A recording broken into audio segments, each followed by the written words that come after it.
একজন মানুষের যখন পেটে ভাত না থাকে তখন কিন্তু সে দেখা যায় যে শিক্ষিত এডুকেটেড পার্সন যদি হয়, রিক্সা যদি চালাতে হয় সে কিন্তু তখন বাধ্য হয় কিন্তু রিক্সা চালায়, বা অন্য যদি দোকানে থাকতে হয় সে কিন্তু দোকানে থাকে।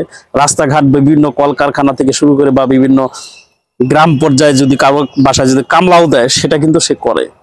আপনার যদি টাকা যদি তখন না থাকে, কেউ কিন্তু আপনাকে দেখা যায় একবেলা ভাতও কিন্তু পেটের মধ্যে যদি ভাত না থাকে একবেলা কিন্তু ভাতও কিন্তু আপনাকে তখন কেউ খাওয়াবে না। মানুষের কাছে কিন্তু চায় চায় চায় চায় কিন্তু তখন কিন্তু একদিন 2 দিন 3 দিন চলতে পারবেন, তারপরে কিন্তু আর চলতে পারবেন না। তো মানুষ কিন্তু বাঁকা চোখে সবসময় এটাই দেখবে যে হলো সে মানুষের কাছ থেকে চেয়ে খায় বা সে কামলা দিয়ে খায়, ঠিক আছে। কিন্তু আপনার পরিস্থিতি কিন্তু কখনোই সে উপলব্ধি করতে পারবে না, এবং আপনাকে কিন্তু সবসময় দেখা যায় যে মানুষ বিভিন্ন রকম বিভিন্ন ধরনের কথাবার্তা বলবে। আপনি কিন্তু পরিস্থিতির শিকার, আপনার অনেক টাকা পয়সা ছিল বা আপনি দেখা যায় যে একটা ভালো এডুকেটেড পার্সন, দেখা যাচ্ছে আপনার সামনে কোনো জব নাই, কোনো কিছু নাই, কিন্তু আপনি বসে নেই।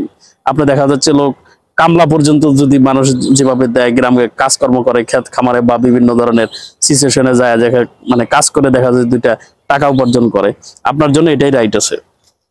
মানুষ কিন্তু কি বললো না বললো এটার দিকে কান না দিয়ে আপনার সামথিং মানে বেড়ে ওঠার জন্য, আপিং এর দিকে ওঠার জন্য যদি কিছু পুঁজি দরকার করার জন্য, পুঁজি মানে সম্বল সংগ্রহ করার জন্য আপনার যদি কিছু পরিশ্রম করতে হয়, ক্ষেত খামার কলকারখানা বা দেখা যায় একদম নিম্ন পদস্থ কাজও যদি আপনাকে করতে হয় সেটা আপনি করবেন।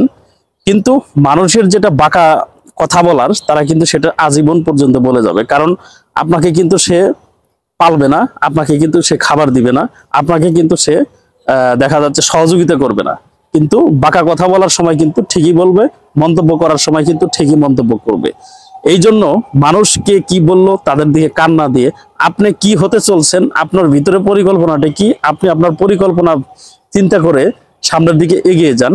একটা সময় দেখবেন আপনি যেখান থেকে মানে নিম্ন স্তর থেকে আপনি মানে ধীরে ধীরে আপিং এর দিকে যখন যাবেন, তখন আপনি নিজেই নিজে উপলব্ধি করতে পারবেন আপনি কি ছিলেন এবং কোন অবস্থায় আপনি যাচ্ছেন এবং আপনার সামনে কি করা উচিত, এবং এখান থেকে ডেভেলপ করতে গেলে আরো কি কি করার দরকার আপনি নিজে নিজেই কিন্তু তখন আপনার মাথার মধ্যে নলেজ এবং অ্যাক্টিভিটি, অনেক জ্ঞান কিন্তু আপনার তৈরি হয়ে যাবে।